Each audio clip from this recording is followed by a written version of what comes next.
नमस्कार दोस्तों, आपका the power of voice channel पर स्वागत है।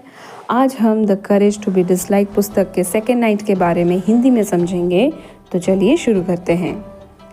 आपको पता है कि इस बुक में फिलोसोफर और एक युवक के बीच का कॉन्वर्सेशन कवर्ड है। तो जैसे कि पहले फर्स्ट नाइट पे उनका एक कॉन्वर्सेशन एंड हुआ था, तो वहीं से कंटिन्यू होगा। So let's start. युवक अपने वादे का पक्का निकला। ठीक एक हफ्ते बाद वह फिलोसोफर के अध्ययन कक्ष में लौट आया।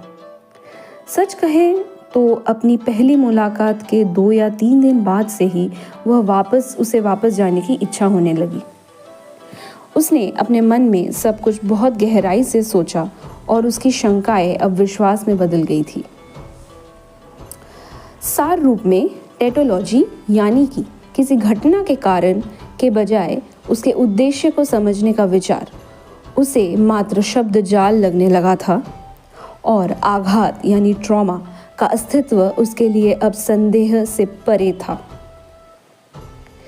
उसका मानना था कि लोग अपने अतीत को बस भूल नहीं सकते और ना ही उससे पूरी तरह मुक्त हो सकते हैं।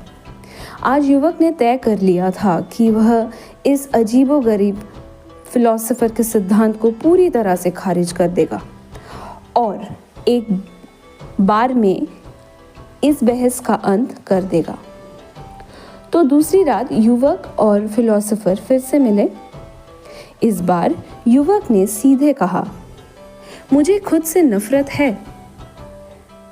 तो फिलोसोफर ने उत्तर दिया, चार्ल्स एडलर कहते हैं कि अपनी समस्याओं से छुटकारा पाने के लिए हमें इस ब्रह्मांड में अकेले ही जीना सीखना होगा।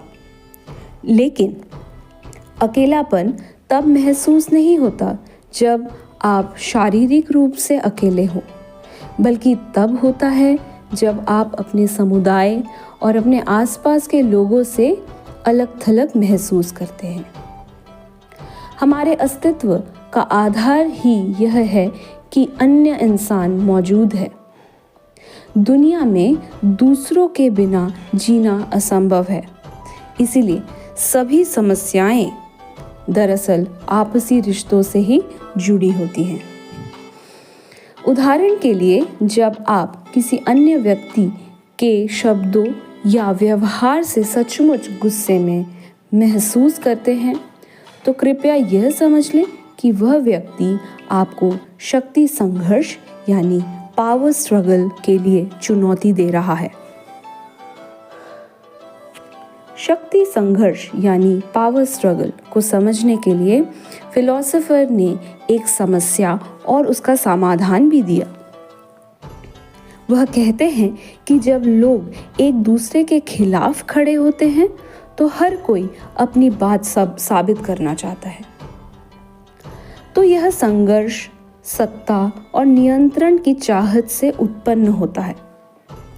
समाधान यही है कि हमें इस संघर्ष में शामिल होने से बचना होगा, क्योंकि इसमें कोई विजेता नहीं होता, बल्कि यह सिर्फ दोनों पक्षों के बीच तनाव और असहमति को बढ़ावा देता है।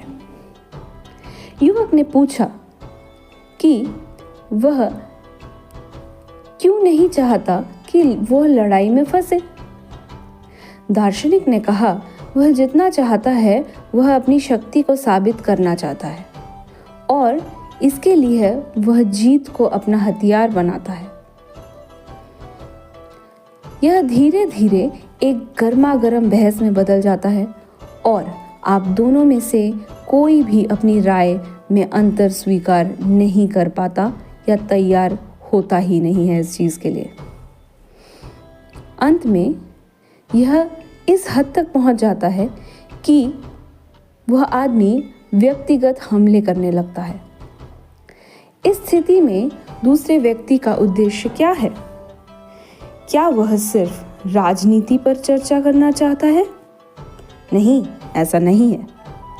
उसका उद्देश्य यही है कि वह आपको असहनीय पाता है और वह आपको या आपकी आलोचना करना चाहता है। आपको उकसाना चाहता है और एक पावर स्ट्रगल के ज़रिए आपको झुका देना चाहता है। अगर आप इस समय गुस्से में आ जाते हैं तो वह क्षण आ ही जाएगा जिसे उस इंसान को बेसब्री से इंतज़ार था, और संबंध अचानक एक शक्ति संघर्ष में बदल जाएगा। कोई भी उकसावा हो, फिलोसोफर अंत में यही समझाना चाहते हैं कि आपको इस पावर स्ट्रगल के जाल में नहीं फंसना है और इससे बचना है। धन्यवाद।